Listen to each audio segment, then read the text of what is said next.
up? Bienvenue sur le podcast Conversation Awesome avec Karmakin. Mon nom est Claudia et ma mission avec ce podcast est de t'amener dans un monde d'inspiration, de découverte et d'apprentissage. À travers des épisodes solo ou avec invités, en français and in English, attends-toi à une panoplie de sujets et d'histoires variées en lien avec la santé, les habitudes de vie, le développement personnel et spirituel et tout ce qui peut t'aider à vivre une vie awesome, épanouie selon tes termes. I am honored and so grateful that you're here. Merci de partager le podcast en grand nombre, de t'y abonner et de laisser 5 étoiles et un review sur ta plateforme d'écoute préférée. All right, let's dive in dans la nouvelle conversation de la semaine et merci encore d'être à l'écoute.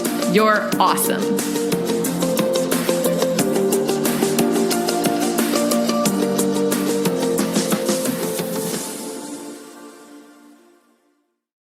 Alright, bonjour tout le monde, bienvenue dans la nouvelle conversation awesome de la semaine. J'espère que vous allez bien, que vous êtes en pleine forme.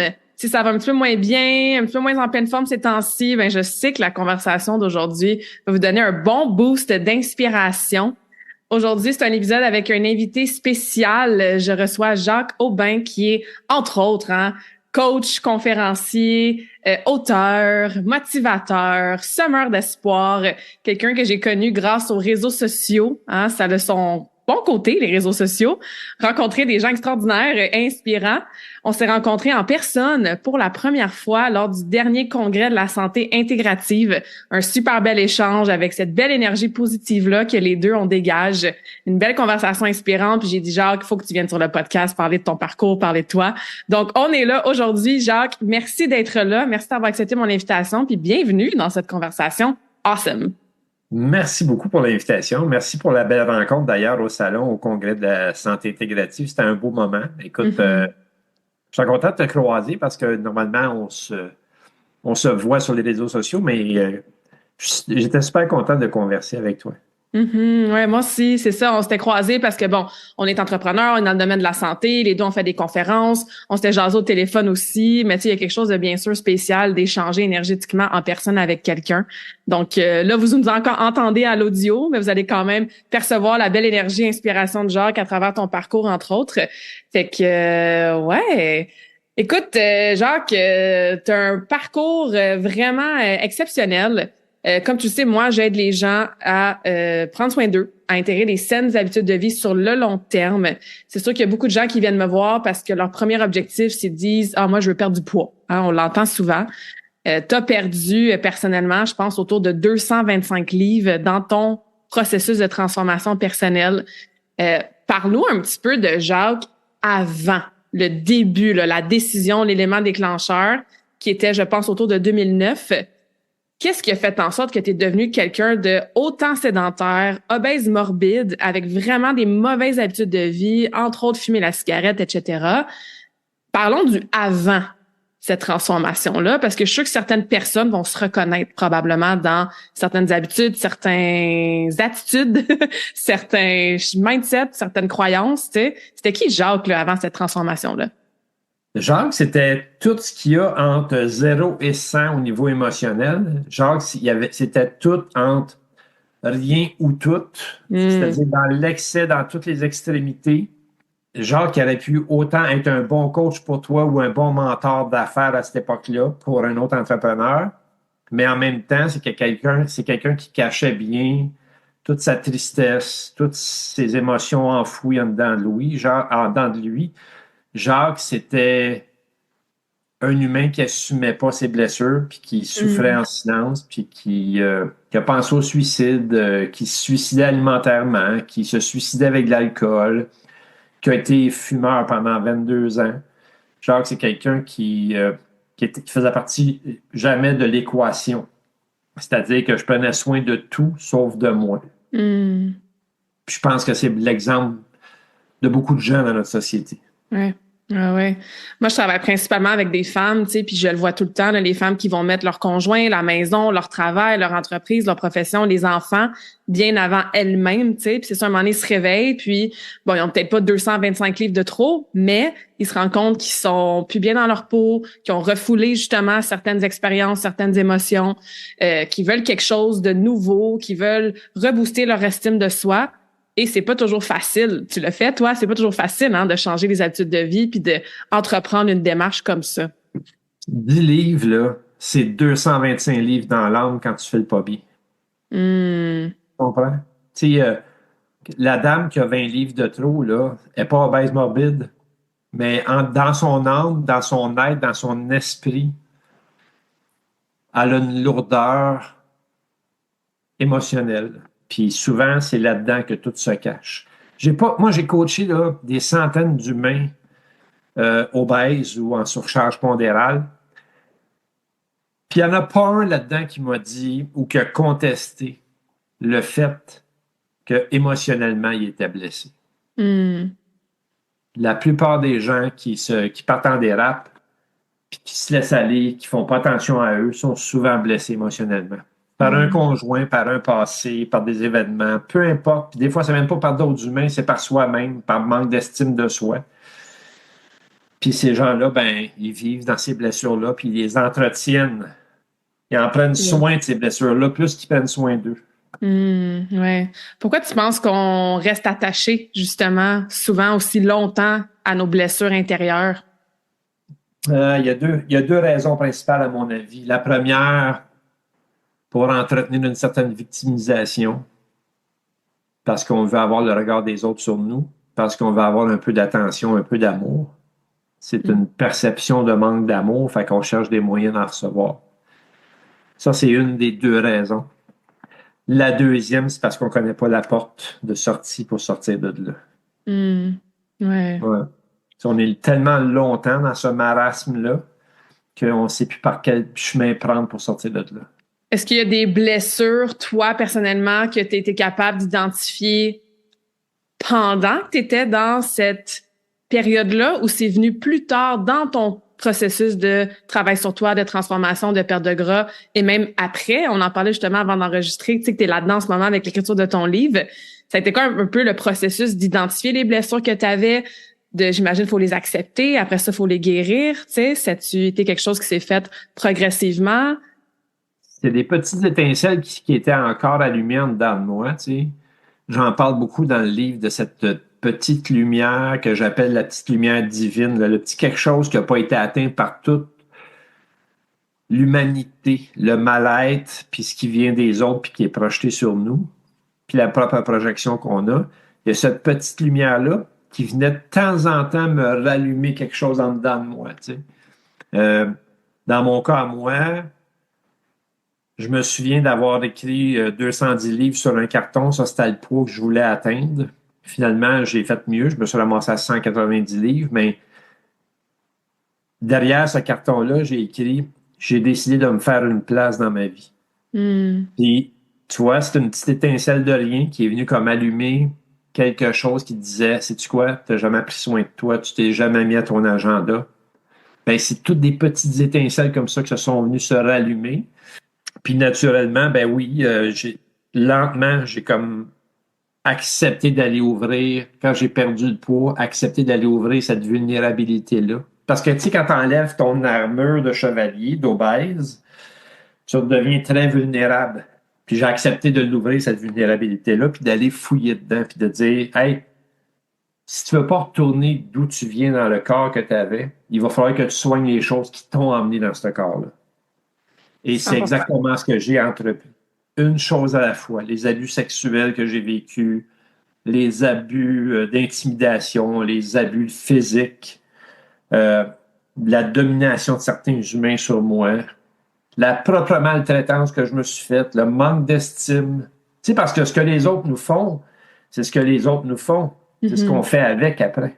Puis quand tu n'es pas bien équipé pour faire face à ces affaires-là, ben, tu t'en vas pas dans la bonne direction. Fait que ce que j'ai fait, j'ai accepté de m'équiper un peu plus pour me protéger autrement de ces humains-là, en m'affirmant puis en me respectant moi-même plus. Ouais. Ouais, j'aime ce concept-là de comprendre que le corps veut nous protéger, l'ego veut nous protéger, notre subconscient veut nous protéger, nos patterns veulent nous protéger, tu sais. Puis il y a beaucoup j'entends souvent le discours de je fais tout ce que je suis supposée faire et je perds pas le poids quand même. Et souvent, quand on n'aborde pas justement cet aspect-là émotionnel, trauma et même énergétique, ben le gras, littéralement, ça nous protège. Donc, j'imagine que tu as bien sûr changé tes habitudes de vie, mais je pense que d'avoir travaillé conjointement aussi ce cheminement-là vers la guérison des traumas, etc., ben c'est sûr que ça libère plus facilement aussi le poids corporel, tu sais. Le poids de notre être spirituel, le poids de nos émotions est plus lourd que le poids qu'on porte physiquement. Le poids qu'on porte physiquement, c'est ce qu'on montre aux gens. Mais à l'intérieur de ça, on entrepose tellement de souffrances qui ne sont pas vues puis qu'on protège des yeux des autres. La plupart des gens, s'ils ne prennent pas soin de régler leurs émotions, puis ils ne sont pas obligés de les entreprendre tout en même temps, mais une petite à la fois, pour avoir déjà un meilleur sommeil. Parce que si tu vas te coucher avec tous tes soucis et tes émotions qui vont pas bien, tu dors pas bien. Tu dors pas bien, tu te lèves le matin, tu n'es pas en énergie. Tu sais, c'est une boucle qui finit jamais. Ça part souvent de l'intérieur. Ça part dans notre tête, notre estime, nos émotions, nos blessures, nos guéris, nos affaires qu'on n'a pas entrepris. Tu sais, les gens ils disent hey, moi, je veux une maison dans la vie. Bon, ben, il y a une démarche à faire pour avoir une maison. Hey, je veux une voiture neuve. Il y a une démarche à faire. Hey, je veux une meilleure santé. Va-t'en pas au gym tout de suite. Écris sur un bout de papier, qu'est-ce que tu as besoin de régler en premier? Ouais. Puis souvent, tu vas être capable de mettre des mots à côté des choses. Puis si tu veux gagner, si tu veux faire une victoire, ben, tu vas entreprendre chaque journée avec le désir de gagner ces victoires-là. Nos comportements émotionnels se retrouvent dans nos assiettes, dans nos comportements avec l'alcool, dans notre comportement avec les drogues douces, les médicaments ou peu importe. Notre état d'être dans l'âme, spirituellement puis émotionnellement, se retrouve dans nos états physiques et dans nos actions quotidiennes. Alors, si tu ne soignes pas ce qui part dans dedans, ben en dehors, tu vas être l'image de ce que tu es en dedans. Les Absolument. comportements alimentaires vont être tout croche, tout va être tout croche. Comme tu dis, on retombe dans ce cercle vicieux-là, tu sais, de je dors moins bien, donc j'ai plus faim, donc j'ai plus de craving, donc je mange plus mal, donc j'ai moins d'énergie, donc je bouge moins, donc je continue à prendre du poids, puis je vais pas à la source vraiment de ce mal-être-là intérieur, tu sais. Oh, puis là, qu'est-ce qui arrive quand je soigne pas rien de ça? Ben là, j'augmente mon inflammation, mon cortisol, tout est en excès. Puis là, ben, il apparaît tout ce qui est les maladies, tout ce que j'ai pas prononcé, tout ce que je me suis pas occupé d'eux. Ouais. Ben, c'est ça. Tu sais, je vais être honnête avec toi, là, j'ai 61 ans. Je fais la blague souvent aux gens, tu sais, je me sens comme un gars de 25 ans le matin puis 35 ans le soir. Mais je peux te dire qu'à 46 ans, avant de m'entreprendre, ou à 45 ans avant de m'entreprendre, les analyses métaboliques sur moi étaient de 84 ans. Ouch. Fait mal, ça. D'avoir la moitié quasiment de l'âge qu'on te donne métaboliquement. Puis tu sais que si tu ne soignes pas l'ensemble des choses, tu vas rester à cet âge-là. J'en ai connu, là, des centaines qui sont partis dans la direction de je veux perdre du poids, qui réussissent pendant un certain temps puis qui retombent. Puis tout le temps, quand je pose la question, j'ai manqué de motivation. Non, tu n'as pas manqué de motivation, tu as manqué d'estime de toi. Tu as manqué de fierté, de victoire. Tu n'as pas reconnu chaque victoire chaque jour. Tu n'as pas vu la guérison qui se faisait. On est tout le temps là à s'éparpiller à l'extérieur au lieu d'aller voir à l'intérieur. Tu sais. C'est tout le temps faute de quelque chose à l'extérieur. Tu sais, ben, mon char n'est pas parti, je peux aller au gym. Hey, vas-y à pied. Tu sais, trouve des moyens. C'est ça. Puis tu sais, là, je parle de gym, mais je parle de ça pour la généralité. Tu sais. On trouve tout le temps une excuse qui est la responsabilité de quelqu'un d'autre au lieu de prendre sa responsabilité. Pourquoi je fais le pas? Ben, c'est pas à cause du gars qui m'a violé ou de la fille qui m'a violé. C'est à cause de ce que j'ai fait avec ça. Oui, j'ai une blessure. Oui, j'ai de la souffrance. Mais maintenant, là, j'ai le choix à partir de maintenant de passer le restant de chacun des prochains jours de ma vie à souffrir de cet événement-là qui est du passé, qui n'est plus là, qui n'est plus présent, que je ne suis plus en danger, je ne suis plus dans la peur. Je laisse dans ça, je le traîne comme un fardeau et un boulet après moi, où je commence à le soigner le plus rapidement possible. À partir du moment où tu décides d'entretenir le soin, de prendre soin de, tout le reste collabore. Tes comportements collaborent, ton attitude face à toi collabore, puis ton corps se met à réaliser ce en quoi ton esprit croit. Ouais, c'est tellement puissant, tu sais. Puis ce qui nous arrive quand on était jeune, c'est pas de notre faute. Et c'est notre responsabilité quand on Ouais. a justement les ressources, la prise de conscience, les connaissances de ça. C'est notre responsabilité après de changer qu'est-ce qu'on a intériorisé et de guérir justement. Fait que tu sais, c'est pas de ta faute si tu t'es fait violer. Et à l'âge adulte, ben c'est ta responsabilité de d'y faire face, de guérir, d'aller voir les gens qui peuvent t'aider, de t'ouvrir à ça. Surtout si tu remarques consciemment ou inconsciemment que ça te limite dans la personne que tu veux être, dans les objectifs que tu veux atteindre, dans le bien-être que tu veux atteindre au quotidien, tu sais. Ouais, puis écoute, tu as dit le mot adulte. J'aurais pu commencer à guérir de ça à l'âge de 12 ans si Mm. j'avais pris des bons C'est vrai. moyens à l'âge de C'est 12 vrai. ans. Je continuais à le transporter avec moi pendant des années. Je pense que comme jeune adolescent ou adolescente, adresser ces choses-là, puis en parler ouvertement, puis aller chercher de l'aide, c'est hyper important. Ouais, c'est un bon Puis point. la guérison commence à se faire là. Ouais, d'en parler. Moi, j'ai eu des troubles alimentaires à la fin de ma carrière de patineuse artistique, début vingtaine, puis il y avait tellement de honte associée à ça parce que je me disais, je suis la fille athlète depuis toujours, j'étudie en kinésiologie, j'étudie littéralement en nutrition et je suis prise avec des troubles alimentaires. Donc, j'en parlais à personne. Puis le début de ma guérison, ça a été le 4 mai 2015 où est-ce que j'en ai parlé ouvertement pour la première fois à ma sœur, tu sais. Ça faisait quelques années là, que j'étais prise avec ça, mais personne ne le savait, sauf ma psychologue que j'avais été voir pendant 8 semaines. Tu sais. Donc, en parler, effectivement, dès qu'on peut, hein, dès qu'on a ce support-là, c'est sûr que ça l'aide bien sûr au processus de guérison. Oui, le plus rapidement possible. Mm-hmm. Est-ce que tu as eu un élément déclencheur, là, justement à 45 ans, où est-ce qu'il s'est passé une chose précise qui a été, OK, là, go, aujourd'hui, c'est mon jour 1. Est-ce que tu as essayé plusieurs fois, mettons, d'arrêter de fumer, de changer tes habitudes, puis ça marchait pas sur le long terme? Qu'est-ce qui a vraiment enclenché ton début de transformation? Ça a été quoi l'espèce de aha moment, là, ou de... Peut-être qu'il n'y en a pas eu, hein? Peut-être que ça s'est fait graduellement, mais parle-nous de ce début-là, là.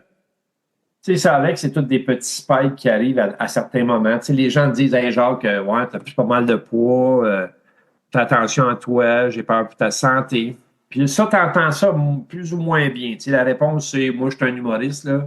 Ah, j'ai juste des gros os, tu sais. Puis après ça, ben, tranquillement, tu sais, comme pour ce qui est d'arrêter de fumer, c'est comique parce que ça faisait 23 ans hier. Oui, Et, j'ai vu ton post sur Facebook. C'était ouais, vraiment bien écrit. tu sais, Félicitations. ça faisait 23 ans hier, puis j'ai compris dans la réalisation de ces 3 jours de transformation-là que ça a duré 3 jours entre OK. être non-fumeur puis fumeur, tu sais. Puis j'ai compris un processus dans ces 3 jours-là. Puis je les ai remis en application inconsciemment dans ma perte de poids. Fait que, Hmm. tu sais, c'est à un moment donné que tu réalises que il y a pleasure and pain. Mhm. J'ai du plaisir, ça m'apporte tel plaisir, mais ça m'apporte telle souffrance.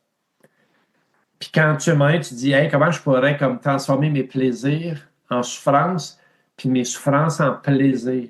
Hmm. Fait que, tu sais, si je respire pas bien parce que je suis un fumeur, ben ça veut dire que quand je vais prendre une marche, je suis tout le temps essoufflé, je suis pas capable d'accompagner mes enfants dans le loisir, je suis pas capable de faire ci, je suis pas capable de faire ça. Mais là, transformer ça en si j'arrêtais de fumer, je pourrais faire Hmm. ça. Avec la pratique, je deviendrais meilleur dans ça. Mais là, tu transformes dans ton esprit déjà, dans tes pensées. Tu sais, les pensées, c'est 65 000 par jour. Mhm. Ouais. Si le monde dise, hey, sais-tu quoi? Qu'est-ce qu'il faut que j'adresse pour perdre du poids? Tu sais, moi, je me souviens quand j'ai commencé avec ça, là, en 2009, j'ai fait, OK, qu'est-ce qu'il faut que j'adresse? J'ai 3 repas par jour à gagner. C'est-à-dire faire des victoires à chacun de mes repas, et pas être dans l'abus, manger quand c'est le moment de manger quand j'ai faim, être dans l'écoute, déposer ma fourchette, mastiquer quand je mange. Puis, il y a des sciences là-dessus. Mhm. Après ça, j'ai fait comme, OK, arrêter l'alcool. Je le sais que c'est pas bon pour moi. Ça me crée une stéatose de type 4 au niveau du foie. je suis en train de tout détruire mes organes vitaux avec l'alcool. Je vais arrêter l'alcool. Puis la troisième affaire, c'est mes pensées. J'en ai 50% qui sont négatives. Si je les transformais en positives sur 65 000, j'en ai 30 000 qui sont tout croches, qui sont répétitives en passant. Hein. C'est ça, j'allais dire, ça se répète en plus de jour en jour. C'est les mêmes qui reviennent en boucle jour après jour. Je suis gros, je suis laid, je m'aime pas. Gna, gna, gna, personne m'aime, je suis laid, j'aime pas ça me raser parce que je me vois à face dans le miroir. C'est les mêmes pensées qui reviennent. Toujours et jour et jour. Puis après, tu dis, OK, comment je fais pour changer mes pensées? Ben, tu fais comme, je vais changer mes actions qui créent mes pensées. Quand je vais me raser, je me regarde dans le miroir dans les yeux, puis je me dis, t'es beau, Jacques. Sais-tu quoi? Tu vas le devenir de plus en plus beau. Allez, prends soin de toi. Puis là, tu pars, tu changes tes pensées. Fait que ça, pour moi, ça a été le début. Puis il n'y a pas de mensonge à se faire. Mes enfants ont été mon inspiration. Marc-André quittait la maison cette année-là pour aller étudier à Lionel Groulx. Il voulait devenir entrepreneur, puis il s'en allait étudier en gestion de commerce. Puis Alexandra avait été acceptée à l'âge de 13 ans ou 14 ans pour aller monter l'Everest avec le Collège Sainte-Anne. Wow. Et à l'âge de 16 ans, à la fin de son secondaire, puis elle tombait en préparation pour ça. Puis je me disais, je les ai mis au monde pour les voir se réaliser. Puis je ne les verrai pas se réaliser parce que mon état de santé est pitoyable. Puis à 415 livres, des obèses, là, de plus de 400 livres à 60 ans, ça n'existe presque pas. Il y en a, là, à cette heure, parce qu'on les maintient en vie artificiellement avec 7-8 médicaments, puis des traitements pour des maladies métaboliques. Là. Mais ça survit. C'est ça. Ça ne vit pas, là. Ouais. Exactement. Moi, je voulais vivre. Fait que je me suis dit, si je veux voir mes enfants se réaliser, il faut falloir que je me réalise. Puis j'ai tout mis ça ensemble, puis j'ai entrepris mon voyage. C'est comme ça que ça a commencé. Ça a commencé le jour de l'Halloween 2009. J'ai changé mon costume ce journée-là, puis j'ai fait comme, OK, à partir de maintenant, je change tout. J'imagine que tu as passé à travers des hauts et des bas dans ton processus. Est-ce que tu as eu des moments où est-ce que tu voulais tout lâcher, que tu étais découragé, que tu voulais retomber à tes anciennes habitudes? Est-ce que tu as eu des moments que les anciennes habitudes y ont repris le dessus? Ça ressemble à quoi ces premiers mois-là de processus de santé en termes de motivation, constance, inspiration à le faire, découragement ou pas, tu sais? Là, je vais juste te ramener au point de départ. Le point de départ, c'est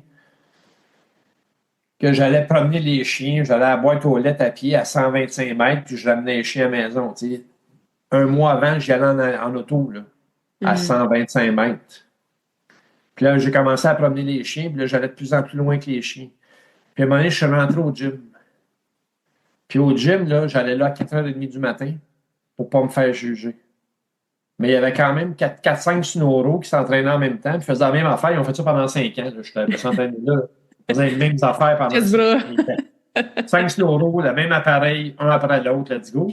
Puis quand moi, je pédalais sur le vélo assis, là, que tu as les pieds un peu devant, là, parce que je ne pouvais pas m'asseoir sur un vélo normal à 415 livres, puis que je faisais 5 minutes de vélo après avoir déglacé ma voiture, rentrer au gym, faire mon 5 minutes, 10 minutes de douche, puis retourner chez moi parce que c'est tout ce que je pouvais faire matin après matin au début. Bien, je peux te dire que je n'ai entendu des affaires pour lâcher. J'imagine. Puis à un moment donné, c'est devenu 10 minutes, puis 15 minutes. Puis là, j'avais ajouté 5, 10, 15 minutes de marche sur un tapis à côté de ça, puis c'est devenu une demi-heure. Puis il y a des matins où je voulais abandonner, je me disais. Puis là, dans le moi, ça disait, Jacques, t'as une shot. T'as 46 ans, t'as une shot. Si tu l'échappes, cette shot-ci, tu ne recommenceras pas à 50 ans. Tu ne recommenceras pas à 48, c'est maintenant. C'est là que la phrase est fameusement montée. Parce que quand moi, je finissais de m'entraîner, les matins où ça durait un petit peu plus longtemps, j'allais toujours déjeuner au restaurant, je mangeais un petit déjeuner santé. Tu sais, des œufs pochés, mon petit fromage cottage, puis la moitié de mon petit bagel avec des fruits, puis c'était ça mon petit déjeuner. Puis je prenais toujours le napperon. Puis au dos du napperon, j'ai écrit « Pour une fois, va jusqu'au bout ». Wow. Puis c'est parti de là. J'ai jamais, après ça, arrêté. J'ai tout le temps persisté. Puis même les matins où ça ne me tentait pas, je me disais, non, tu y vas. C'est un matin, ça va être le meilleur entraînement juste parce que tu y vas matin. J'ai jamais, tu sais, le monde dit, hey, sais-tu quoi? Moi, là, je fais des plateaux, là, j'arrête, là, je suis plus capable de perdre du poids. Ben, analyse ce qui se passe. Ouais. Analyse tes émotions, analyse ta consommation, analyse ce que tu fais. Parce que moi, des plateaux, j'en ai pas eu. Des murs au marathon, j'en ai pas rencontré. Puis des plateaux dans ma perte de poids, je n'ai pas rencontré non plus. Jamais. Puis tu attribues ça à cette constance-là, j'imagine, puis au fait J'attribue de ça à la regarder vraiment. constance et au mental que je m'étais imposé à moi-même de dire je ne vais pas abandonner ce coup-ci. Puis non seulement je ne vais pas abandonner, mais je vais traverser le temps. Puis à travers ce temps-là, je vais rester dans mes saines habitudes. Puis je me suis donné des moyens de ne plus jamais retourner en arrière. Comme quoi? Un coup, j'ai eu réalisé ma perte de poids. J'étais rendu à 210 livres de perdu. Exactement. Ça a pris combien de temps à peu près, ça, pour le premier 200 livres, mettons? Le premier 211 livres, ça a pris exactement 2 ans. OK. Wow. Le 31 octobre 2011, je pesais 211 livres de moins. Puis le reste, je l'ai tuné pour faire le Ironman en 2012 à Tremblay. Je l'ai tuné au centre épique de l'Institut de cardiologie de Montréal où Martin Junot a décidé qu'il faisait des analyses sur moi parce qu'il n'avait jamais vu ça. Puis je me suis... Comment je te dirais ça? Je me suis mis pas mal plus public dans le sens où je me suis mis dans une situation où je ne pouvais plus reculer. Puis il y avait quelqu'un, il y avait je pense que c'est Les Brown, un motivateur américain qui disait en anglais, « Put yourself in a position when you can't retrieve ». C'est exactement ça que j'ai fait inconsciemment. Je me suis mis dans une situation où j'ai affirmé haut et fort, moi, je veux devenir conférencier. Je n'ai pas l'intention de m'en retourner dans mon petit garde-robe chez nous, me cacher malgré ma réussite. Je veux que les gens sachent que c'est possible de gagner puis de réussir cette perte de poids-là puis de la maintenir dans le temps. Oui, c'est ça. Mais en me mettant dans une situation où je ne pouvais plus reculer, ben, il a fallu que je me maintienne dans une situation pour gagner. Puis c'est ça que j'ai fait. Ouais. Puis tu vois, on était en 2025, puis ça a commencé en 2009. Je suis encore là, dans la même situation. Ouais. Est-ce que tu as eu à faire face à l'auto-saboteur? Parce que ça aussi, je le vois souvent, des gens, puis tu l'as mentionné même toi aussi, hein, tu as rencontré plein de gens qui ont perdu leur poids, et là, ils finissent par le reprendre. On a mentionné, bon, le fait qu'ils sont peut-être pas autant conscients de toutes ces petites victoires-là, qu'ils se fient peut-être trop à la motivation versus autre chose, mais des fois, il y a vraiment l'auto-saboteur qui fait surface de façon consciente et inconsciente. Tu sais, est-ce que toi, tu as eu à faire face à ça ou as-tu des trucs? Moi, je l'appelle le petit crosseur. OK. Je l'appelle le petit crosseur. Lui, là, il vient fucker tes idées dans ta tête. Puis là, il dit moi, mais pourquoi tu fais tout ça? Mais c'est-tu vraiment nécessaire? C'est-tu vraiment important? Puis il fait tout ça insidieusement. Puis il revient en charge, puis il revient de loin, là. Des fois, ça fait 5 ans, le petit crosseur, tu ne l'as pas vu, puis il revient. Puis fais juste te méfier de lui. Parce que lui, il veut tracer sur sa chaise. Il est habillé, lui, sur sa chaise. Il est habillé dans ses grosses assiettes de spaghettis, puis il est habillé dans sa malbouffe, puis dans toutes ces mauvaises affaires-là. Fait que, oui, le petit crosseur, il est revenu une couple de fois. Puis j'ai oscillé, tu sais, genre plus 3, 4, 5 livres, moins 3, 4, 5 livres, mais j'ai jamais comme pris bien du poids. Tu sais, c'est tout le temps été up and down, 3, 4, 5 livres. Puis un fait à remarquer, c'est que ces 3, 4, 5 livres-là, ça arrivait toujours comme à l'automne. Puis tu sais, quand tu regardes les analyses biomécaniques de la majorité des humains, à l'automne, ils prennent tout un peu de poids quand tu es dans un pays nordique. Ouais. C'est une façon naturelle pour le corps de vouloir se protéger de l'hiver. Fait que, à un moment donné, il faut juste que tu parles au petit crosseur pour pas que ça devienne 25 livres. C'est ça. Faut que tu l'arrêtes. Mais oui, il existe le petit crosseur, il est encore très présent dans mon petit cerveau. Fait que tu l'entends, mais tu ne donnes pas d'attention, puis tu t'assures de continuer toutes les choses que tu as faites, tu as mis en place, autant dans tes pensées que dans tes comportements, pour que ça prenne le dessus sur le petit crosseur. Le petit crosseur, j'ai appris à l'aimer. Ah, c'est intéressant, ça. Ouais. Le petit crosseur, là, si tu regardes ma photo de gros, là, il prend toute la place de sa photo. Puis à un moment donné, cette photo-là, j'avais parlé à un ami et j'avais dit, je suis plus capable de la regarder, cette photo-là. J'ai un certain malaise à regarder la photo de moi du passé. Tu sais. Puis un jour, je suis assis, puis je suis en train d'écrire sur plein de sujets. J'écris sur toutes sortes d'affaires. Puis, je me suis attardé à cette photo-là. Puis, j'ai regardé cette photo-là du 1er janvier 2009 où j'ai mon chandail orangé puis que j'ai l'air pensif. Puis, j'y ai dit merci. J'y ai dit merci d'avoir pris soin de moi. Puis, aujourd'hui, j'ai énormément de respect pour le petit crosseur. Parce que le petit crosseur, il habitait ce personnage-là, qui était Jacques, moi, autrefois. Puis j'ai appris à l'aimer parce que c'est lui qui a pris la décision de me transformer, c'est lui qui a pris la décision de vivre, c'est lui qui a pris la décision de tout changer. Fait que le petit crosseur, dans le fond, il y avait encore un petit côté bien solide. Tu sais. Ouais. Il a servi à quelque chose. Il a servi à quelque chose. Tu sais. Fait que, il revient en charge de temps en temps, tu sais. Mais je le maintiens à l'ordre. Tu sais. Oui, Je rappelle que la loi m'est passée puis qu'on ne veut pas y retourner. Mais c'est important ce que tu mentionnes parce que c'est vraiment, on parlait d'estime de soi entre autres, tu sais, c'est d'accepter puis d'aimer toutes les parts de soi. Tu sais, on appelle ça souvent le shadow work là, hein, en développement personnel. Ben c'est pas de supprimer ces parties-là, de les ignorer parce que ça fait quasiment le même effet que par exemple des émotions refoulées, mais c'est de mettre de la lumière dessus justement, puis de décider ben est-ce qu'on leur donne de l'attention, est-ce qu'on les laisse influencer le reste de notre vie et on peut les remercier, tu sais. Ça nous a servi à quelque chose. Puis, encore une fois, tu sais, j'entends souvent des gens qui ont les étiquettes de people pleaser, perfectionniste, overachiever, de la performance dans le tapis. Ben, c'est pas qu'on veut éliminer ces parties-là de nous parce qu'ils nous ont amenés à faire des choses vraiment exceptionnelles, ils nous ont amenés à grandir, ils nous ont amenés à apprendre des leçons à travers les défis que ça a occasionné.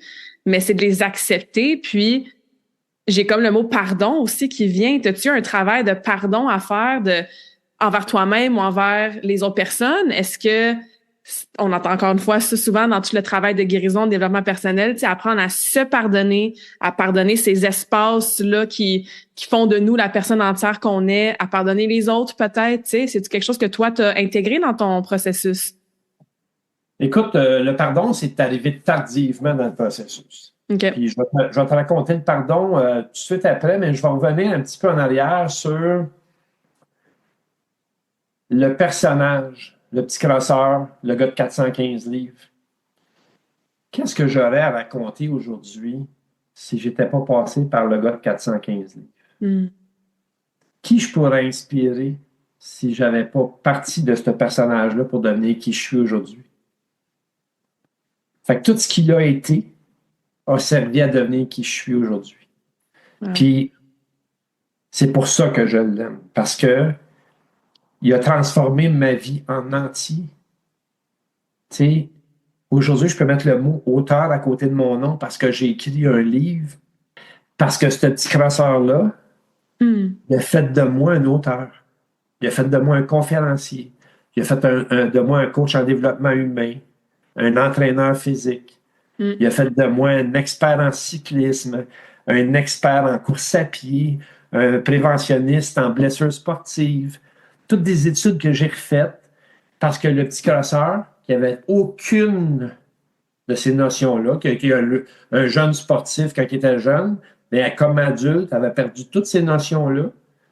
Moi, je suis tout allé les rechercher pour mon bien-être. Puis après ça, ils ont servi pour le bien-être des autres.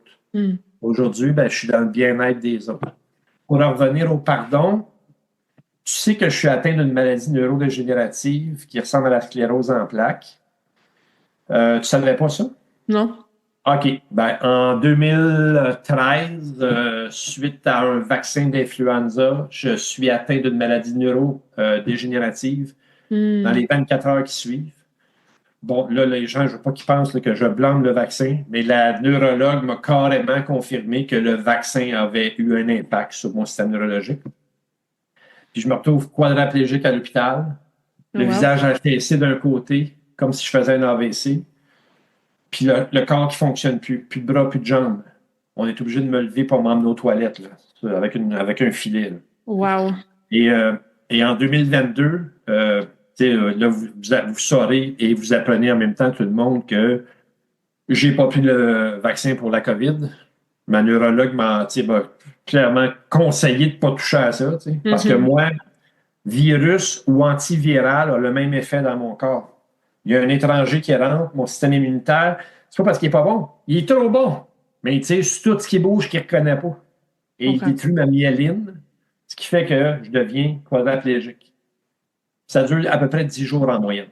Le temps que ma myéline se reconstruise. Fait que faut faire tomber la fièvre le plus rapidement possible pour pas que ça s'en aille vers les organes vitaux. Ça va juste vers l'extérieur. Quand la fièvre est tombée, ben là, on peut entreprendre le processus de réhabilitation. OK. En 2022, au mois de juin, à la fête des pères, j'attrape la COVID.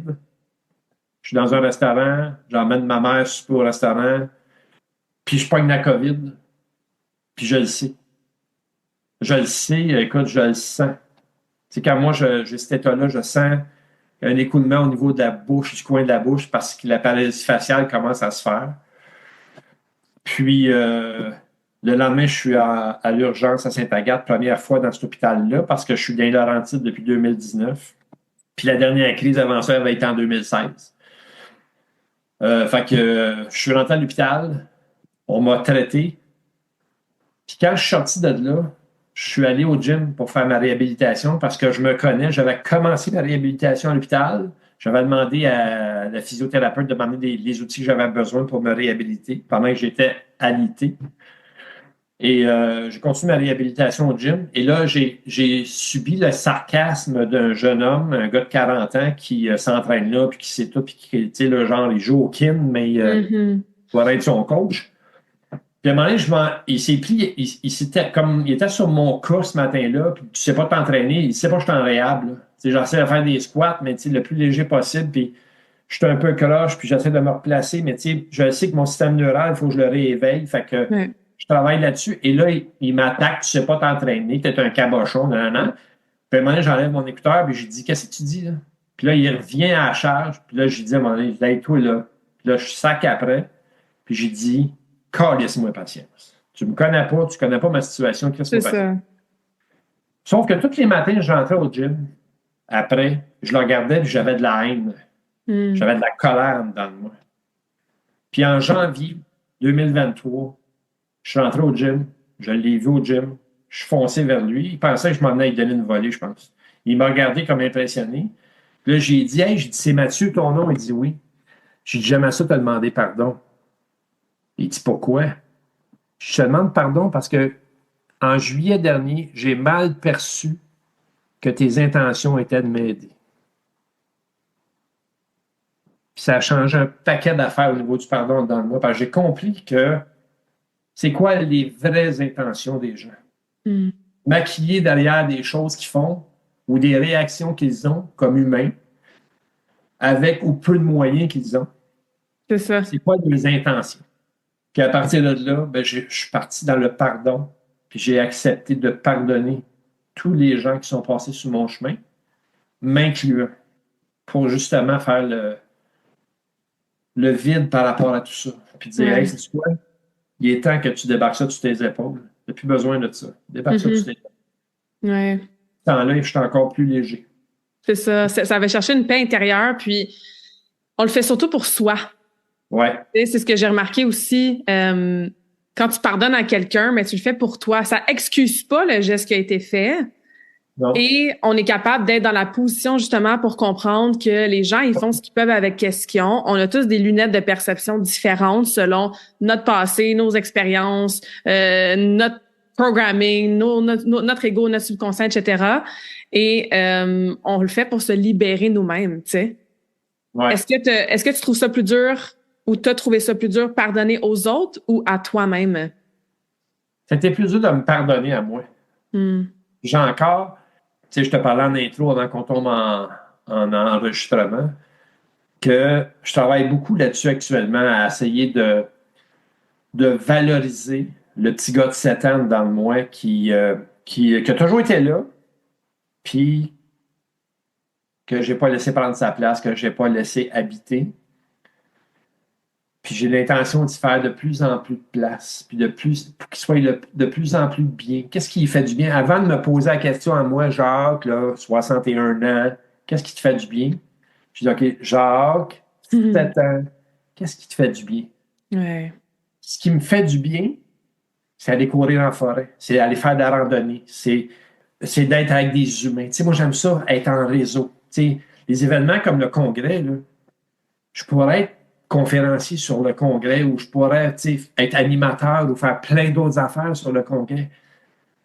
Mais être présent et parler avec des humains. Jaco, là, 7 ans, il est heureux là-dedans. Ouais. Il est heureux parce qu'il va alimenter sa curiosité puis fournir dans la curiosité des autres. Fait que, oui, c'est plus dur pour moi de me pardonner certaines affaires, mais j'y arrive de plus en plus. Ouais. Ouais, c'est vraiment beau. Puis qu'est-ce qui t'allume, là, Jacques, à 61 ans, tu sais, quand t'as commencé ton processus en 2009, bon, il y avait l'inspiration de tes enfants, hein, de les voir se réaliser. Il y avait le fait que ta santé métabolique était à 80 quelques années. T'avais des raisons de changer ton mindset. Est-ce que c'est encore ça qui t'allume à continuer à 61 ans, à continuer ton maintien, à faire toutes sortes de beaux projets, que ça soit au niveau sportif, toi, en tant que coureur, cycliste, etc., en tant que conférencier, en tant qu'auteur? As-tu un why différent maintenant aujourd'hui pour continuer dans les 30, 40, 50, 60 prochaines années? Ben, les 60 prochaines années, je ne sais pas, mais probablement 40. Au moins 40, au moins 40. 40 en santé, en santé. La drive, elle a changé. Tu sais, est-ce que j'ai encore le désir de faire des ultra-trails, des Ironman, je ne sais pas. Peut-être qu'à un moment donné, je vais refaire quelque chose de big, juste pour le fun, pas pour me faire voir. Parce que je me suis rendu compte là-dedans qu'il y a beaucoup, beaucoup d'ego. OK. Hey, wow, t'es un Ironman. Oh, Jacques Aubin, you are an Ironman. C'est important. Le côté identité, hein? Oui, mais c'est parce qu'on se fait étiqueter encore, tu sais. T'es TDAH, t'es obèse, t'es quelque chose. Non, je suis Jacques Aubin. Je suis moi-même. Puis je veux être moi-même. Fait que je veux continuer à m'amuser, mais je vais être dans l'amusement. Okay. Tu sais, si je demande au petit gars qui s'appelle Jaco, 17 ans, est-ce que tu as le goût d'aller courir un 160? La seule partie du 160 que Jaco est content de faire, c'est la partie de nuit quand on voit rien. Parce que c'est tout mystérieux puis c'est le fun. Mais il n'y a pas le goût de. Tu sais, j'ai-tu le goût de. Dans le moment, non. Je n'ai pas envie de me faire ce genre de truc-là. Parce que là-dedans aussi, il y a pleasure and pain. Oui, c'est ça, c'est l'équilibre. Hein? Quand tu parlais de l'intensité aussi, de tout ou rien, ben des fois, ça se transmet dans justement la performance, le côté athlétique. Tu sais, on le voit souvent, là, changer une addiction pour une autre quasiment, tu sais, des fois. Changer un excès pour un autre, effectivement. Non, je veux continuer. La drive est différente aujourd'hui. Tu sais, je suis un grand-papa. Donc, ça, c'est une de mes réussites. C'est-à-dire que je suis grand-papa de 2 petits-enfants, un 3e bientôt. Ça, c'est un succès. Parce que c'est quelque chose que je n'aurais pas vécu si je n'avais pas transformé ma vie. Fait que ça, c'est un succès, c'est une victoire. 2, la drive est différente. J'ai envie de m'amuser, j'ai envie de jouer, j'ai envie de continuer à jouer, c'est-à-dire d'aller courir, de faire du vélo. Là, je vais faire la boucle à Pierre Lavoie cette année avec Pierre. J'ai plein d'affaires que je veux faire, que je mets à mon agenda, mais je ne veux pas être dans l'excès. Je continue à m'entraîner à tous les jours, les journées d'entraînement, je suis à l'entraînement, puis j'aime ça, ça me fait du bien, ça me maintient en santé. Pour mon système neurologique, c'est hyper important que je le garde très sharp, ouais, exactement, allumé. La drive est différente. Il y a toute la partie... c'est-tu à cause de l'âge? À un moment donné, s'installe un genre de sagesse. Tu veux te déposer un peu plus, tu veux être plus calme. Peut-être que c'est ça, mais je suis plus dans les humains maintenant. Au lieu d'être à l'extérieur de l'humain, je suis en dedans d'eux. Je travaille sur ce qui va pas, ce qui va en dedans des humains. C'est ça que j'ai le goût de faire. Fait que je continue à travailler avec les humains. Je me suis rendu compte en discutant avec Natacha ce matin, qui est ma compagne naturopathe et psychothérapeute, que j'ai déjà sauvé du monde dans un feu, moi. J'entendais une alarme incendie sur la rue à Montréal, puis je suis rentré dans la maison, j'ai sorti les 2 madames de là, tu sais. Ça brûlait dans cette maison-là, tu sais. Puis je me suis rendu compte en disant ça ce matin que dans ma vie, plusieurs fois dans ma vie, j'ai eu des travails, des emplois ou des business qui étaient portés pour aider les autres. J'ai eu une compagnie de remorquage, c'était pour aider les autres.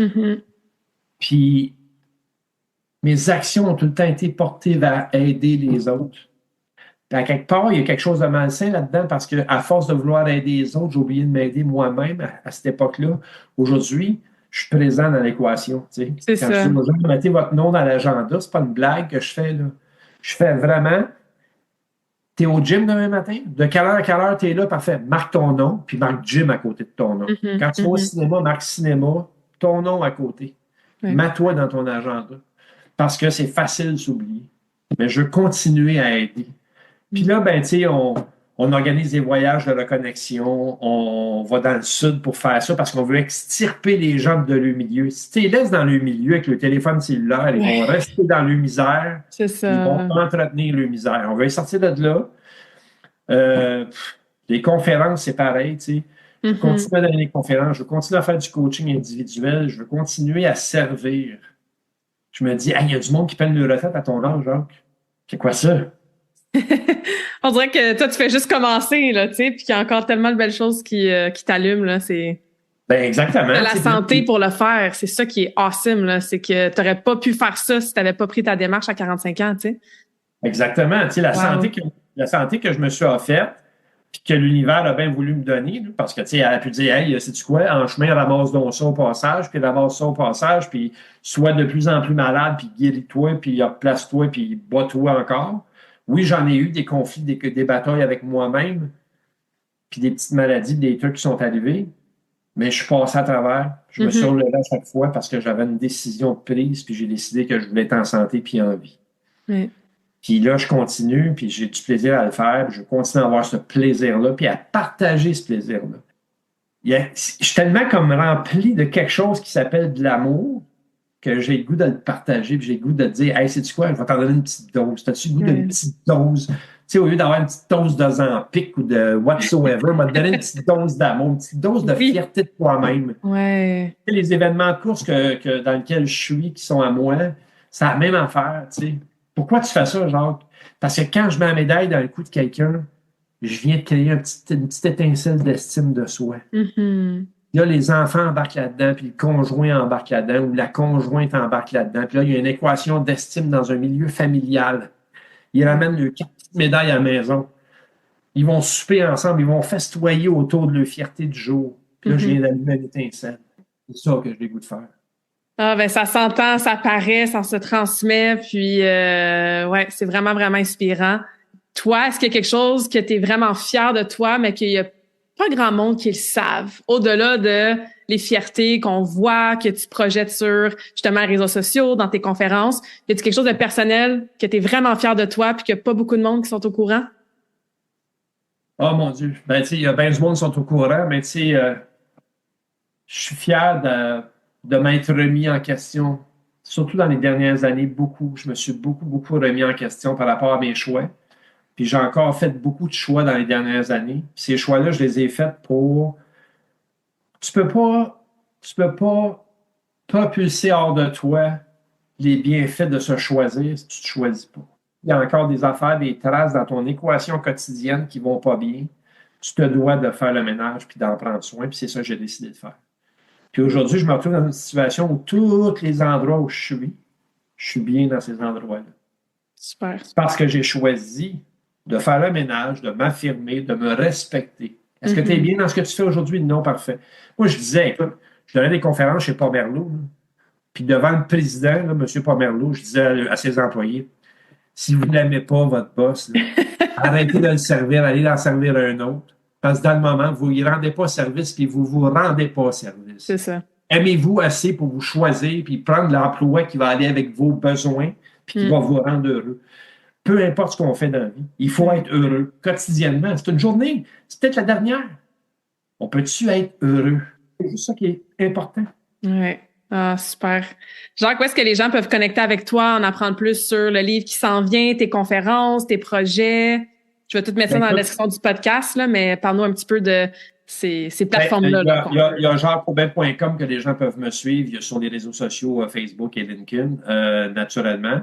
Le livre, ben écoute, je t'en ai parlé officiellement. Je pense que tu es une des rares et uniques qui a le titre, à part les éditeurs. Je l'ai nommé tantôt. Puis, je le sais qu'il va sortir bientôt. Puis, ben, regarde, on va le dire sur ton podcast. Le titre, je l'ai nommé tantôt, c'est Pour une fois, va jusqu'au bout. Puis, ce livre-là, il va sortir aussi en anglais. For once, go all the way. L'idée derrière ça, c'est d'essayer d'inspirer le plus de gens possible.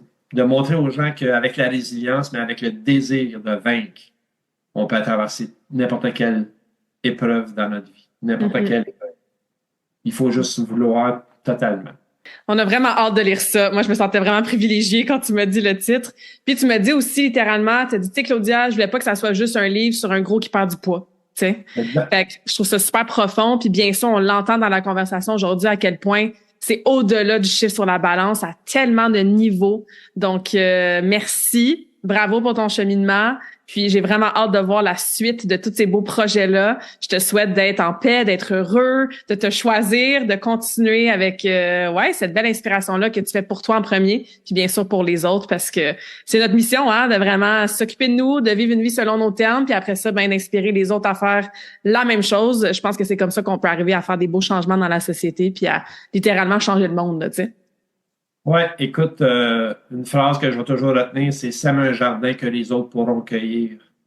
C'est super que tu me dises ça parce que j'allais te poser ma dernière question, qui est toujours la même question que je pose à toutes mes invités, qui est est-ce que tu as une citation préférée que tu voudrais nous partager en fin de conversation? Ça peut être celle-là parce que je la trouve magnifique, mais s'il y en a une autre que tu veux partager pour clôturer l'épisode, je te laisse les derniers mots de la fin, mais juste celle-là est vraiment super.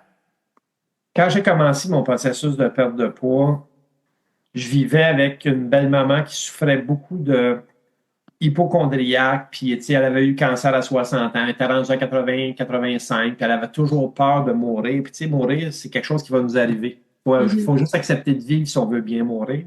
Puis pour ça, il faut bien vivre.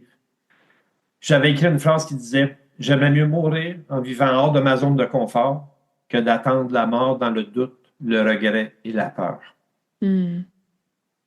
Ça dit ce que ça a à dire. Exactement. Ouais.